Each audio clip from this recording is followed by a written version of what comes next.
আসসালামু আলাইকুম। আমি স্মিথ করি সকলকে স্বাগতম। আজকে আমি আমার চতুর্থ বর্ষের বিচ্ছিন্ন গণিতের চ্যাপ্টার 6 এর অর্থাৎ নেটওয়ার্ক ফ্লো বা নেটওয়ার্ক প্রবাহের একটি গুরুত্বপূর্ণ ম্যাথ নিয়ে আলোচনা করব। সাধারণত এই নিয়মের ম্যাথ প্রত্যেক বছর এসে থাকে, অর্থাৎ আমাদের এরকম একটা কোশ্চেনের সেট দেওয়া থাকবে এবং সেখানে 1 নম্বরে বলবে যে কোনো বিন্দু দিয়ে বলবে প্রবাহ নিত্যতা সূত্র যাচাই করো। যেমন এখানে বলছে এসি এবং ডিতে প্রবাহ নিত্যতা যাচাই করো। তারপর বলবে চিহ্নিত প্রবাহের মান নির্ণয় করো। তারপর বলবে ক্যাপাসিটি বা সামর্থ্য নির্ণয় করো এবং এরপর বলবে প্রবাহটি গরিষ্ঠ কিনা যাচাই করো। এইরকম ম্যাথ,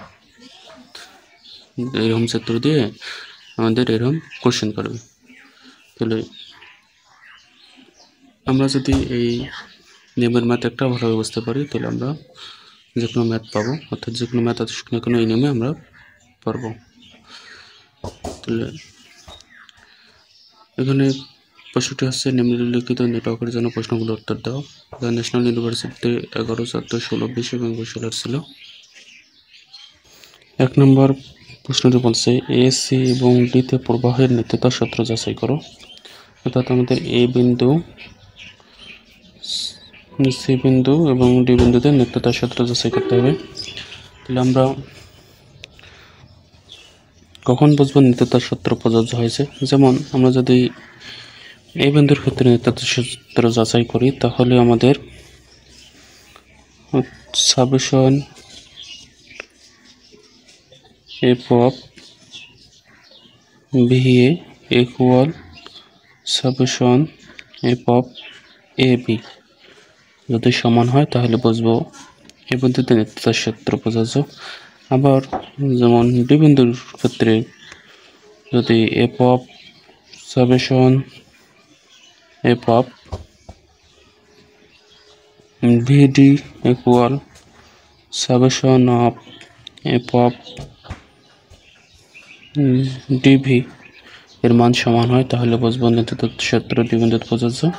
আবার সি বিন্দুর ক্ষেত্রে বলছে যেহেতু, তাহলে সি বিন্দুর ক্ষেত্রে যদি আমাদের F of VC equal summation of F of CB এর মান সমান হয় তাহলে বুঝবো নিত্যতা সূত্র প্রযোজ্য। অর্থাৎ মূল কথা হচ্ছে যখন যে বিন্দুতে বলবে তখন সেই বিন্দু নিয়ে কাজ করবো। যখন এই বিন্দু নিয়ে করবো তখন দেখবো F of VA equal summation F of A ভির মান সমান। যদি বের হয় তাহলে বুঝবো নিত্যতা সূত্র প্রযোজ্য। অর্থাৎ মূল কথা হচ্ছে আমরা দেখব যদি এই বিন্দুর ক্ষেত্রে যখন বলবে তখন প্রথমে দেখব ওই এ বিন্দুটাতে কোন বিন্দু থেকে এই বিন্দুতে গেছে সেই রেখাটা নিব। যেমন এখানে এই বিন্দুতে ক্ষেত্রে প্রথম অবস্থায় অর্থাৎ এফ অফ ভি এ বলতে বোঝাচ্ছে এই বিন্দুতে কোন বিন্দু থেকে এই বিন্দুতে গিয়েছে। তাহলে এখানে এইচ বিন্দু থেকে এই বিন্দুতে গিয়ে মিলিত হয়েছে, সে কারণে এখানে একটি মাত্র রেখা পাবো এস অফ এ। আবার এফ অফ এ ভি বলতে এখানে বোঝাচ্ছে এ বিন্দু থেকে কোন কোন রেখা গিয়েছে। তাহলে এখানে এই বিন্দু থেকে দেখেন সি বিন্দু, এখানে একটা রেখা গিয়েছে, এখানে একটা রেখা গিয়েছে, তাহলে এই দুইটা রেখা গিয়েছে। তখন আমরা এই দুইটার থেকে মান যেটা পাবো আর এখান থেকে যেটা মান পাবো, তাহলে এই দুইটা যদি সমান বের হয় তাহলে বুঝুন নিত্যতা সূত্র প্রযোজ্য। আমরা ম্যাথ করলেই বুঝতে পারবো কিভাবে হয়েছে। আমি আপাতত আপনাদের সিম্পল ধারণা দিচ্ছি।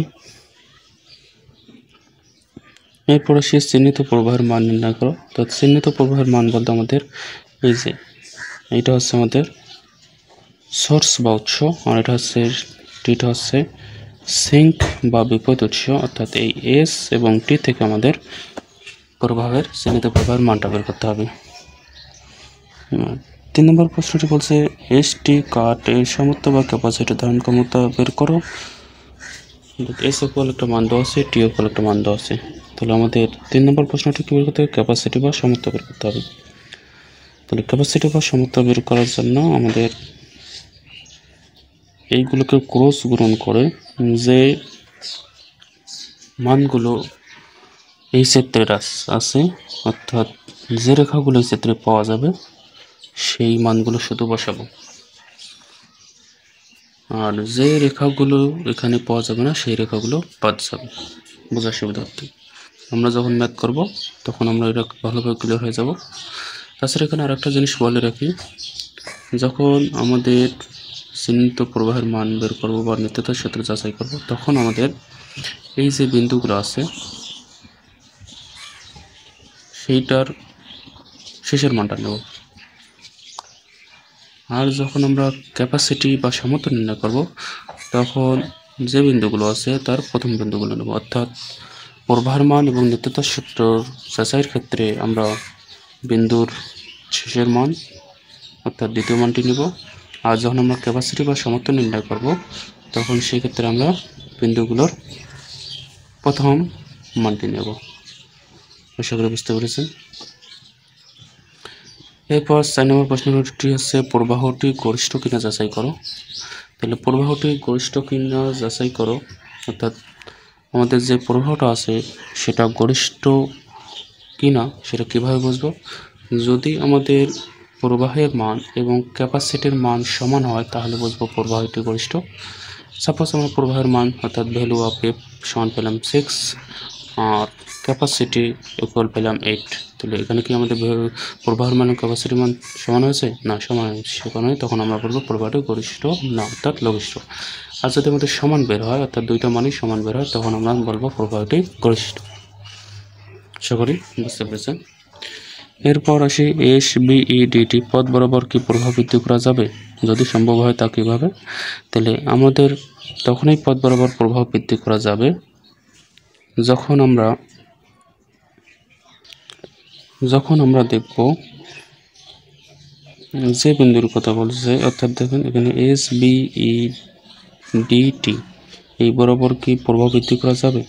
তাহলে দেখব যখন আমরা শেষের মানটার সাথে 1 যোগ করার পর যদি বিন্দু দুইটা সমান হয়, অথবা দ্বিতীয়টাতে 1 যোগ করার পর প্রথমটার চেয়ে দ্বিতীয় বিন্দুটার মান কম হয়, তখন প্রবাহ বৃদ্ধি করা যাবে। অর্থাৎ যখন আমাদের দ্বিতীয় বিন্দুটার সাথে 1 যোগ করার পর যদি মান দুটি সমান হয় তাহলে বুঝবো প্রবাহ বৃদ্ধি করা যাবে, আর অন্যথায় যাবে না। যেমন দেখেন এখানে SBEDTর ক্ষেত্রে বলছে, তাহলে যেমন এখানে SB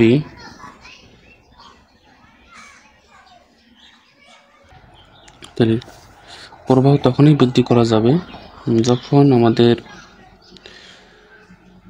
যে দুইটা বিন্দু থাকবে, অর্থাৎ প্রথম বিন্দুটা এবং দ্বিতীয় বিন্দু থাকবে, তবে সেই ক্ষেত্রে, অর্থাৎ মূল কথা হচ্ছে যদি আমাদের দ্বিতীয় বিন্দুটার সাথে 1 যোগ করার পর যদি মান সমান হয়, অথবা প্রথমটির চেয়ে দ্বিতীয়টির মান কম হয়, তাহলে তখন প্রবাহ বৃদ্ধি করা যাবে।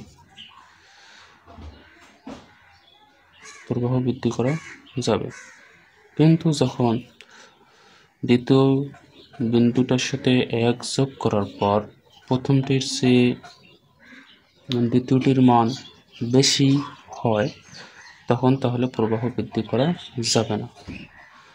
আমরা যখন ম্যাথ করব তখন আমরা আরও ক্লিয়ার হয়ে যাব। আপনারা শুধু এই কথাটা মনে রাখবেন, কখন প্রবাহ বৃদ্ধি করা যাবে, কখন যাবে না।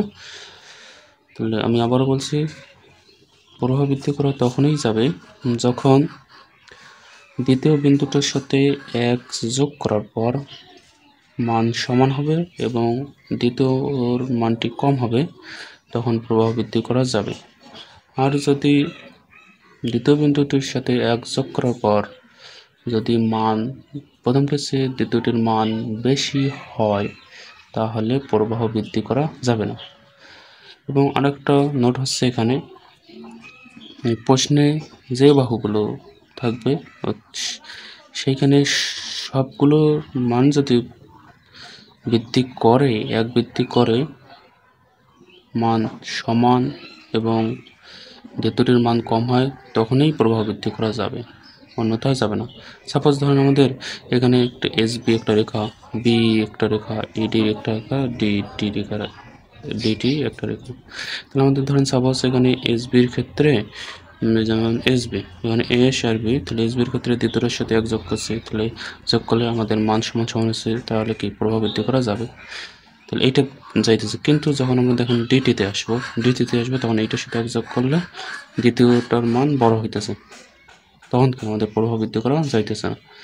অর্থাৎ যখন আমাদের সবগুলোতেই প্রভাব বৃদ্ধি করা যাবে তখনই প্রভাব বৃদ্ধি করা যাবে, আর যদি যে কোনো একটাতে প্রভাব বৃদ্ধি করা না যায় তাহলে আমাদের প্রভাব বৃদ্ধি করা যাবে না। আশা করি বুঝতে পেরেছেন। এরপর আমরা যখন ম্যাথ করব তখন আপনারা আলো ক্লিয়ার হয়ে যাবে। এখন আমরা ম্যাথে চলে যাব। তাহলে প্রথমে আমরা এই বিন্দুতে নেত্যতার সূত্র যাচাই করব, এবং দ্বিতীয়তে সি বিন্দুতে, এবং তৃতীয়তে ডি বিন্দুতে নেত্যতার সূত্র যাচাই করব। তাহলে সমাধানটা হচ্ছে, ধরি এসটি নেটওয়ার্কের একটি প্রবাহ ওয়েভ অর্থাৎ সোর্স বা উৎস এবং সিংটি, অর্থাৎ এই যে এটা একটা এসটি নেটওয়ার্ক যেখানে এসটা হলো সোর্স বা উৎস এবং টিটা হলো সিং বা বিপদ উৎস। তাহলে এর একটি প্রবাহটা ধরে নিলাম আমরা এফ। তাহলে আমাদের বলছে এক নম্বরে প্রবাহ নিত্যতার সূত্র যাচাই। তাহলে আমরা প্রবাহ নিত্যতার সূত্র যাচাই করবো, সেটা কোন কোন বিন্দুতে? একটা হলো এ বিন্দুতে, তারপর ডি বিন্দুতে, তারপর সি বিন্দুতে। তাহলে প্রথমে আমরা যদি এ বিন্দুতে নিত্যতার সূত্র যাচাই করি, তাহলে আমি একটু আগেই বললাম, তাহলে যখন আমরা এ বিন্দুতে করবো তখন দেখবো summation F of V A equal summation of F of A B সমান যদি হয় তাহলে বুঝুন নিত্যতার সূত্র যাচাই। অনুরূপভাবে এখানে যদি সাপোজ এ বিন্দুর কথা বলে তখন summation V F of V A, না এই বিন্দুর কথা যদি বলে তখন এখানে হবে F of V equal F of A B. বিন্দুর মান যদি সমান হয় তাহলে বুঝবো নিত্যতার সূত্র যাচাই প্রযোজ্য। তাহলে আমরা এই নিত্যতার সূত্র যাচাইয়ের এই বিন্দু সি বিন্দু ডি বিন্দু করলেই আমাদের যে কোনো বিন্দু আসবে তখন আমরা পাবো। তাহলে আপনারা এই ম্যাথটার সাথে ভালোভাবে দেখেন। তাহলে আমাদের এখানে বলছে এই বিন্দুতে নিত্যতার সূত্র প্রথম যাচাই করবো, তাহলে অতএব লিখলাম এই বিন্দুতে, তাহলে summation of V F of V এ। তাহলে এখানে এফ অফ ভি এ বলতে বোঝাচ্ছে, যেহেতু আমাদের এখানে এই বিন্দু, তাহলে এখানে বোঝাচ্ছে এই বিন্দুতে কোন কোন রেখা গিয়ে মিলিত হয়েছে। তাহলে এখানে এই বিন্দুতে একটি মাত্র রেখা এই মিলিত হয়েছে, সেটা আছে এসে, সেখানে লিখলাম এফ অফ এসে। তাহলে ইকুয়াল এখানে এস এর মান কত? 2। তাহলে এখানে এস এর মান 2 হলো কারণ আমি একটু আগেই বললাম প্রবাহ নিত্যতার সাথে যাচাই এবং প্রবাহের মানের নির্ণয়ের ক্ষেত্রে আমরা যে রেখাটা পাবো সেই রেখাটির বিন্দুর দ্বিতীয় মানটি নেব, অর্থাৎ শেষের মানটি নেব। তাহলে আমরা রেখা পেয়েছি, অর্থাৎ এই বিন্দুতে এখান থেকে গিয়ে একটি মাত্র রেখায় মিলিত হয়েছে, সেটা হচ্ছে হিসাবে। তাহলে যেখানে দ্বিতীয় বিন্দুটি এবং শেষ বিন্দু হচ্ছে 2, সেখানে লিখলাম এখানে 2। আবার এবং summation of V F of A V equal, তাহলে এখানে এ ভি বলতে বোঝাচ্ছে এ বিন্দু থেকে কোন কোন রেখা গেছে। তাহলে আমাদের এ বিন্দু থেকে এখানে দুইটি রেখা গেছে, দেখুন একটা সি বিন্দুতে এবং একটা ডি বিন্দুতে। তাহলে আমি সেটাই লিখলাম F of A C plus F of A, যেহেতু দুইটা রেখা গেছে সেখানে যোগ আকারে লিখলাম। তাহলে এফ অফ এ সি, তাহলে এ সি, তাহলে এ সি এফ অফ এ সির জায়গায় 2 হলো কারণ তাহলে আমরা জানি যে রেখাটা পাবো সেই রেখার প্রবাহের মান এবং নিত্যতা যাচাইয়ের ক্ষেত্রে শেষের মানটি নেব। তাহলে এখানে বিন্দু শেষের মানটি হচ্ছে 2, সেখানে নিলাম 2, তারপর প্লাস প্লাস আবার এ এর ক্ষেত্রে এ ই, এই যে এ এর ক্ষেত্রে আমাদের শেষের মানটি হচ্ছে 0, সেখানে নিলাম 0। তাহলে 2 আর 0 যোগ করলাম 2। তাহলে যেহেতু আমাদের এইটা এবং এইটা সমান হয়েছে, অর্থাৎ এটার মান 2 এটার মান 2, তাহলে আমরা বলতে পারি এই বিন্দুতে প্রবাহ নিত্যতার সূত্র সত্য অর্থাৎ প্রযোজ্য। এরপর আসি সি বিন্দুর ক্ষেত্রে। তাহলে সি বিন্দুর ক্ষেত্রে একই নিয়ম, এ বিন্দুর ক্ষেত্রে যেভাবে বের করলাম সি বিন্দুর ক্ষেত্রে একইভাবে বের করবো। তাহলে এ বিন্দুর ক্ষেত্রে যেমন বের করছি এফ অফ ভি এ, তদ্রুপ সি বিন্দুর ক্ষেত্রে বের করবো summation of V F of V C. তাহলে তখন এইটার ক্ষেত্রে দেখবো আমরা সি বিন্দুতে গিয়ে কোন কোন রেখা মিলিত হয়েছে। তাহলে দেখুন ক্ষেত্রে সি বিন্দুতে আমাদের দুইটি রেখা গিয়ে মিলিত হয়েছে, একটা হচ্ছে এফ অফ এসি আর একটা হচ্ছে এসি। আমাদের এসি এবং এসি এই দুটি রেখা সি বিন্দু থেকে মিলিত রয়েছে, সেখানে আমরা লিখলাম F of AC plus F of AC. তাহলে এসি এসি এর ক্ষেত্রে রেখার ক্ষেত্রে আমাদের বিন্দু শেষের মান কত 2 আর প্রথম মান 3। তাহলে যেহেতু আমরা জানি প্রবাহের নির্ণয় সূত্র যাচাইয়ের ক্ষেত্রে এবং প্রবাহের মানের নির্ণয়ের ক্ষেত্রে বিন্দু শেষের মানটি নিতে হয়, সেখানে আমরা বিন্দু শেষের মানটি নেব। তাহলে এসি রেখার ক্ষেত্রে আমাদের বিন্দু শেষের মানটি হচ্ছে 2, সেখানে নিলাম 2। তারপর প্লাস আবার অনুভাবে এসি, তাহলে এসি বিন্দুর ক্ষেত্রে আমাদের বিন্দু শেষের মানটি হচ্ছে 0, সেখানে নিলাম 0। তাহলে যোগ করলে পাইতেছে 2। অনুরূপভাবে summation of B F of C B বের করবো। তাহলে এখানে এইটা মনে বোঝাচ্ছে সি বিন্দু থেকে কোন কোন রেখা গেছে। তাহলে সি বিন্দু থেকে কোন কোন রেখা গেছে, দেখেন সিটি রেখা আর ডিটি রেখা, তার দুইটি মাত্র রেখা গিয়েছে।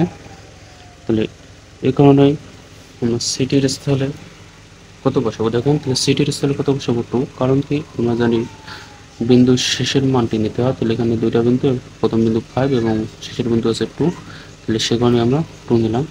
প্লাস এবার এফ অফ সি, তাহলে এফ অফ সি বলতে এই যে এফ অফ সি অর্থাৎ এফ অফ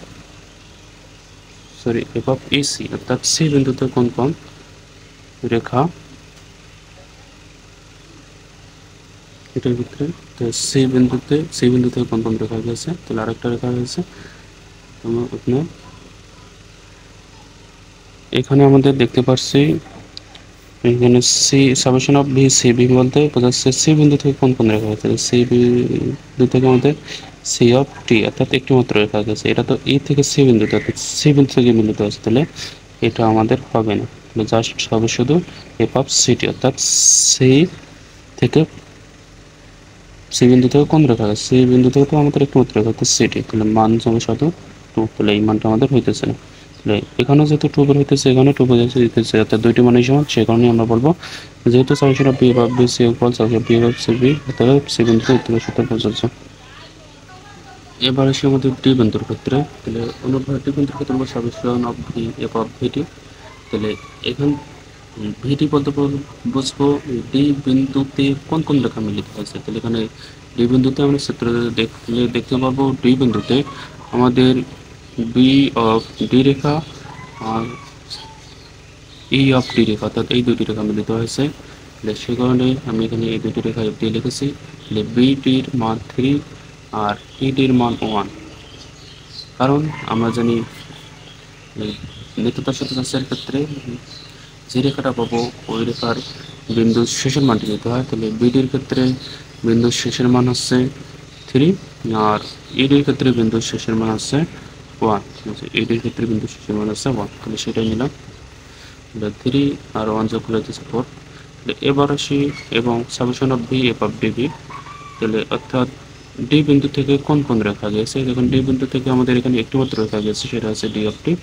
তাহলে তাই আমরা লিখলাম summation of V F of D V equal F of DT. তাহলে এখানে ডিটির মান হচ্ছে 4। আমরা জানি প্রবাহ নিত্যতা যাচাইয়ের ক্ষেত্রে অথবা প্রবাহের মান নির্ণয়ের ক্ষেত্রে শেষের বিন্দু শেষের মানটি নিতে, সেখানে আমি শেষের মানটি নিলাম। তাহলে যেহেতু summation of V F of VT equal summation of V F of DB সমান, তাহলে অতএব বলতে পারি ডি বিন্দুতে প্রবাহের নিত্যতা সূত্র প্রযোজ্য।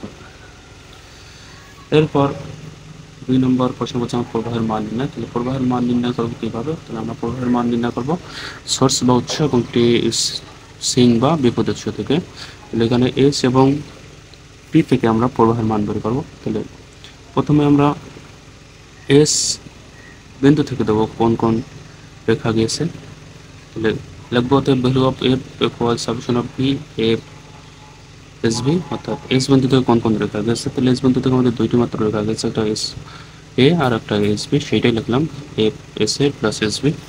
তাহলে এখানে এস এর মান, তাহলে এখানে এস এর মানটা হবে আমাদের 2 আর এস বির মানটা হবে 4, কারণ আমরা জানি প্রবাহের মান নির্ণয়ের ক্ষেত্রে বিন্দু শেষের মানটি নিতে হয়। তাহলে এস এর ক্ষেত্রে বিন্দু শেষের মান 2 আর এস বির ক্ষেত্রে বিন্দু শেষের মান হচ্ছে 4, সেই কারণে নিলাম 2 এবং 4, এই দুটি যোগ করলে 6। এবার দ্বিতীয়তে আমরা টি বিন্দুতে প্রবাহের মান বের করবো। তাহলে এই টি বিন্দুর ক্ষেত্রে দেখবো, তাহলে এস বিন্দুর ক্ষেত্রে দেখবো এস বিন্দু থেকে কোন কোন রেখা গেছে, আর টি বিন্দুর ক্ষেত্রে আমরা দেখবো টি বিন্দুতে কোন কোন রেখা গিয়ে মিলিত হয়েছে। তাহলে টি বিন্দুতে অর্থাৎ সিটি রেখা এবং ডিটি রেখা গিয়ে মিলিত হয়েছে, তাহলে সেই রেখাটি লিখলাম আমরা। তাহলে value of F summation B F of P T অর্থাৎ F of C T plus F of D T equal, তাহলে সিটির মান হচ্ছে 2 আর এফ ডিটির মান হচ্ছে 4 আর মাঝে প্লাস প্লাস। তাহলে সিটির মান 2 কারণ ওখানে আমাদের বিন্দুর জানি প্রবাহের ক্ষেত্রে বিন্দুর শেষের মানটি নিতে হয়, তাহলে সিটি বিন্দুর ক্ষেত্রে দেখেন এই যে সিটি বিন্দুর বিন্দুর শেষের মান হচ্ছে 2, সেখানে 2 সিটির স্থলে। আর ডিটির ক্ষেত্রে শেষের মান হচ্ছে 4, সেখানে ডিটির স্থলে 4 নিলাম। এখানে যে যোগফলে দাঁড়াচ্ছে 6, তাহলে প্রবাহের মান অর্থাৎ ভ্যালু অফ এই যোগফল হচ্ছে 6। আশা করি এতটুকু পর্যন্ত বুঝতে পেরেছি। এরপর আসি সামর্থ্য বা ক্যাপাসিটি নির্ণয় বা ধারণ ক্ষমতা নির্ণয়। তাহলে সামর্থ্য বা ক্যাপাসিটি নির্ণয়ের ক্ষেত্রে আমাদের একটু কথা মনে রাখতে হবে, এই ক্ষেত্রে আমাদের বিন্দুর প্রথম মানটি নিতে হবে। একটু আগে যে আমরা প্রবাহ নির্ণয় সূত্র যাচাই এবং পরের মান নির্ণয়ের ক্ষেত্রে যে বিন্দুর শেষের মানটি নিয়েছিলাম, কিন্তু এই ক্ষেত্রে আমাদের বিন্দুর শেষের মান নেওয়া যাবে না। তাহলে ক্যাপাসিটি ধারণ ক্ষমতা বা সামর্থ্য নির্ণয়ের ক্ষেত্রে আমাদের বিন্দুর প্রথম মানটি নিতে হবে। তাহলে জিনিসটা আপনারা মানে খেয়াল রাখবেন। তাহলে লিখলাম দেওয়া আছে ভি অফ এস এগুলো, অর্থাৎ প্রশ্ন আমাদের উল্লেখিত এস এগুলোর মান দেওয়া আছে সেটাকে ভি অফ এস আকারে লিখলাম এবং টি এর মান দেওয়া আছে সেটাকে ভি অফ টি আকারে লিখলাম। তাহলে তাহলে capacity V of S V of T summation U belongs V S V belongs V of T capacity U B, অর্থাৎ এটা আমাদের সূত্র, ক্যাপাসিটি নির্ণয় সূত্র, এটা আমাদের মুখস্থ রাখতে হবে। তারপর এখানে ক্যাপাসিটি এসি প্লাস ক্যাপাসিটি এই plus capacity BD plus capacity B, অর্থাৎ এই লাইনটা কীভাবে হলো, অর্থাৎ আমাদের মনে মনে আমরা এইটাকে ক্রস গুণন করব। তাহলে আমরা ক্রস গুণন শিখছি না, এস দিয়ে সবগুলোকে গুণ, তাহলে লিখতাম S C S D A C আবার এস টি, অনুরূপভাবে এ দিয়ে গুণ করলে কি এস সি এ ডি এই এটি, আবার বি দিয়ে গুণ করলে কি B C B D B BT. তাহলে আমরা এইভাবে মনে মনে ক্রস গুণন করব। তাহলে ক্রস গুণন করলে পাইতেছি S C S D A C S T. তাহলে আবার এ দিয়ে গুণ করলে এস সি এ ডি এই এটি, আবার বি দিয়ে গুণ করলে B C B D B BT পাই।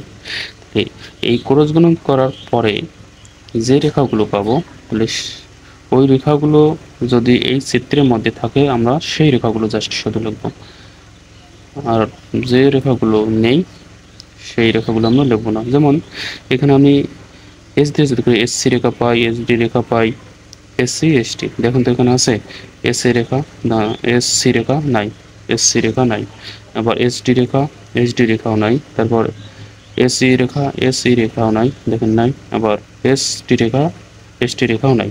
অনুরূপভাবে এ দিয়ে যদি আসি তাহলে এসি রেখা, তাহলে এসি রেখা কি আছে দেখেন এই যে এসি এসি রেখা আছে, সেখানে ক্যাপাসিটি এসি রেখা লিখলাম প্লাস, তারপর এ ডি রেখা আছে কি দেখেন এডি রেখা নাই, সেখানে এডি রেখা লিখবো না। আবার এই রেখা আছে, এই যে প্রশ্ন এই ক্ষেত্রে এই রেখা আছে, সেখানে ক্যাপাসিটি এই লিখবো। তারপর দেখেন এর সাথে টি, তাহলে এটি, তাহলে এটি আছে কি এটি রেখা ক্ষেত্রের মধ্যে নেই, সেখানে এটি লিখবো না। তাহলে যেহেতু আমাদের এ দিয়ে শুধু এ সি এবং এই আছে, সেই কারণে জাস্ট শুধু ওই দুইটা লিখবো। তারপর আবার প্লাস দেবো।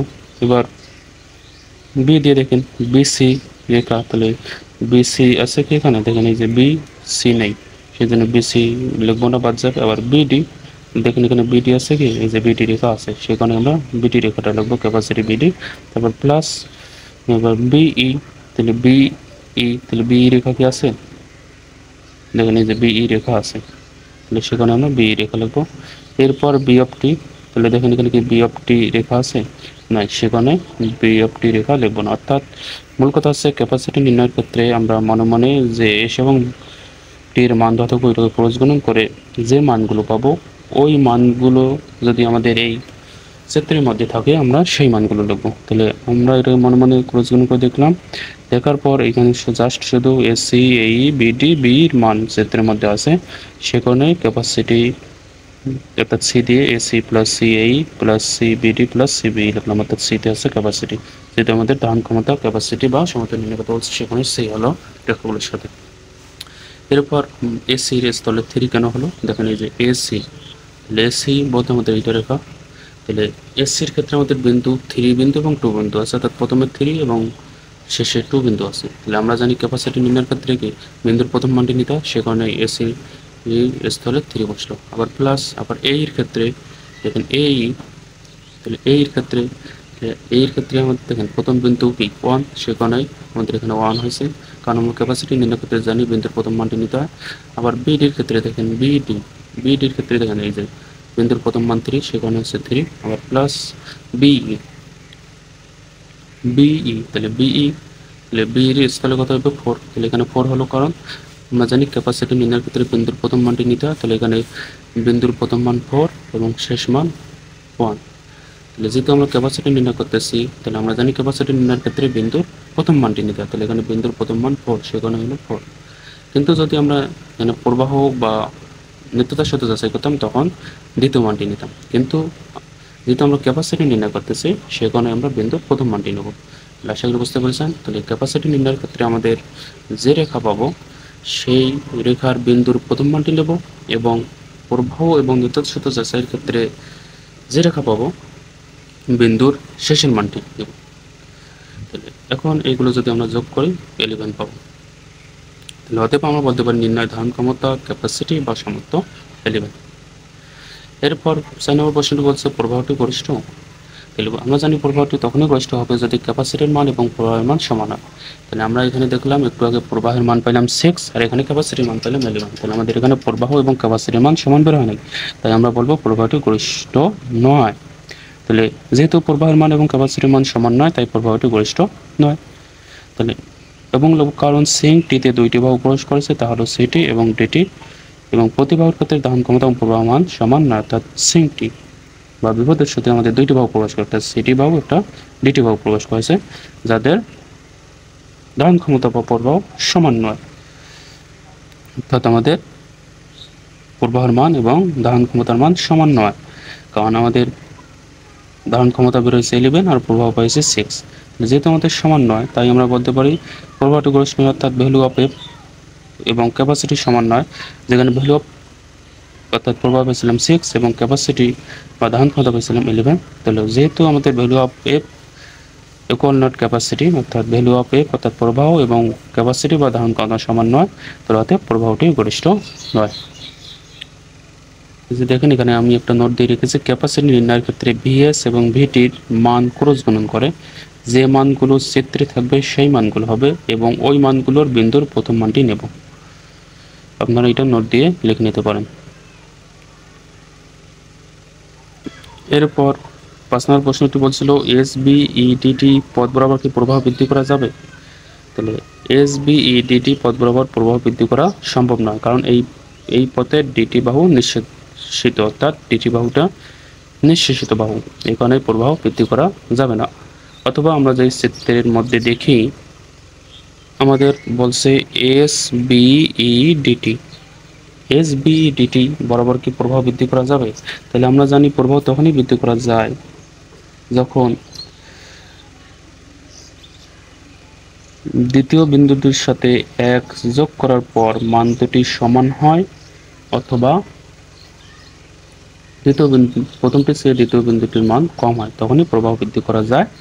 এবং ওখানে আরেকটি শর্ত আছে, প্রবাহ বৃদ্ধি করা তখনই যাবে সবগুলোর মান যখনই সবগুলোর বাহুতে যখন প্রবাহ বৃদ্ধি করা যাবে তখনই প্রবাহ বৃদ্ধি করা যাবে। যেমন এখানে যদি আমি এসবি রেখার ক্ষেত্রে ধরি, তাহলে দেখেন এখানে যদি আমি দ্বিতীয়টার বাহুর সাথে 1 বৃদ্ধি করে 1 যোগ করি, তখন মান দুটো সমান বেরোতেছে, তাহলে প্রবাহ বৃদ্ধি করা যাইতেছে। কিন্তু যখন আবার বি নেব, দেখেন তাহলে বি এর ক্ষেত্রে দেখেন যখন দ্বিতীয় বাহুটার সাথে 1 যোগ করবো তখন কি এখানে বড় হইতেছে 4 আর এখানে বড় হইতেছে 2, তখন কি এইটার চেয়ে এটা কম। তাহলে আমরা জানি যেহেতু এর চেয়ে কম হয় তখনও প্রবাহ বৃদ্ধি করা যাবে। তাহলে কিন্তু এবার যখন ইডি বাহু নেব, তাহলে দেখুন ইডির ক্ষেত্রে তাহলে এখানে কি আছে 1, তাহলে যোগ করলে হতেছে 2, তাহলে এখানেও এটা হচ্ছে কি এটা মান বেশি বা কম এটা আমরা বলতে পারতেছি না, কারণ টির মান জানা নাই। তাহলে সাপোজ ধরেন এখানে এটা সমান বের হইলো, কারণ সাপোজ মনে করেন এখানে টির মান 2 আর এখানে হলো এখানেও 2, তাহলে প্রবাহ বৃদ্ধি করা যাবে। কিন্তু ডিটির ক্ষেত্রে দেখেন, ডিটির ক্ষেত্রে দ্বিতীয় মানটার সাথে যদি 1 যোগ করি তাহলে প্রথমটার চেয়ে দ্বিতীয়টির মান বেশি হইতেছে। তাহলে আমরা জানি প্রবাহ বৃদ্ধি করা তখনই যাবে যদি প্রথমটির মান এবং দ্বিতীয়টির মান সমান হয়, অর্থাৎ দ্বিতীয়টির মানের সাথে 1 যোগ করার পর যদি প্রথমটা এবং দ্বিতীয়টার মান সমান হয় এবং দ্বিতীয়টার সাথে 1 যোগ করার পর যদি প্রথমটার চেয়ে দ্বিতীয়টির মান কম হয় তখনই প্রভাব বৃদ্ধি করা যাবে। কিন্তু এখানে দেখেন দ্বিতীয়টির মানের সাথে 1 যোগ করার পর দ্বিতীয়টার মান হইতেছে 5, অর্থাৎ প্রথমটার চেয়ে দ্বিতীয়টির মান বেশি হইতেছে। তাহলে কি আমাদের প্রভাব বৃদ্ধি করা যাবে না। তাহলে আমাদের দ্বিতীয় বাহুতে প্রভাব বৃদ্ধি করা যাইতেছে না।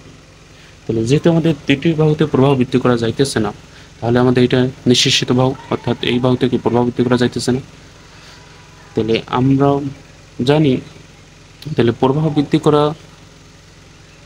যাবে তখনই যখন সবগুলো বাহুতে প্রভাব বৃদ্ধি করা যাবে। দেখেন এখানে এস বি বি ইডি বাহুতে প্রভাব বৃদ্ধি করা গিয়েছে, কিন্তু ডিটি বাহুতে প্রভাব বৃদ্ধি করা যাইতেছে না। তাহলে সে কারণে আমরা বলবো এস এস বিই ডিটি তে পথ বরাবর প্রবাহ বৃদ্ধি করা সম্ভব নয়, কারণ আমাদের কি ডিটি বাহুতে কিন্তু প্রবাহ বৃদ্ধি করা যায়নি। এস বি বি ইডি বাহুতে প্রবাহ বৃদ্ধি করা গেলেও কিন্তু ডিটি বাহুতে প্রবাহ বৃদ্ধি করা যায়নি। যেহেতু আমাদের ডিটি বাহুতে প্রবাহ বৃদ্ধি করা যায়নি, তাহলে অবশ্যই এটা কি নিঃশেষিত বাহু, অর্থাৎ এটা নিঃশেষিত হওয়ার কারণেই আমাদের এস বিই ডিটি পথ বরাবর প্রবাহ বৃদ্ধি করা সম্ভব নয়, কারণ এই পথের ডিটি বাহু নিঃশেষিত। যদি আমাদের এখানে ডিটি বাহু অর্থাৎ সবগুলো বাহুতে প্রভাব বৃদ্ধি করা যেত তখনই সে প্রভাব বৃদ্ধি করা যাইত। তাহলে আশা করি বুঝতে পেরেছেন। এরপরও যদি কারো কোথাও বুঝতে সমস্যা হয় আমাকে কমেন্টে জানাবেন, আমি বুঝাই দেওয়ার চেষ্টা করব। আশা করি আমি যেভাবে বুঝাইলাম আপনাদের কোনো সমস্যা হবে না। তো এরপরও যদি আপনাদের কোনো সমস্যা হয়ে থাকে কোনো জায়গায়, তাহলে আমাকে কমেন্টে জানাবেন, আমি বোঝা দেওয়ার চেষ্টা করব। আজ এ পর্যন্তই।